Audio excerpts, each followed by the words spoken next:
والقسط مصدر المقسط، اور یہ بھی کہا گیا ہے قسط یہ مقسط سے مصدر ہے اور اس کا معنی ہے عادل، عدل کرنے والا۔ وَأَمَّا الْقَاسِطُ فَهُوَ الْجَائِرُ، اور اگر قاسط کا اسم فاعل جو ہے اس وزن پہ آئے تو اس کا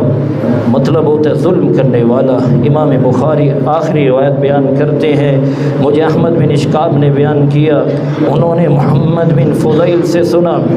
انہوں نے عمارہ بن قعقاع سے سنا،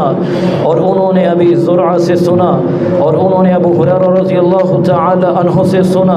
اور وہ کہتے ہیں رسول اللہ صلی اللہ علیہ وآلہ وسلم نے فرمایا کلمتان حبیبتان الی الرحمن خفیفتان الی اللسان ثقیلتان فی المیزان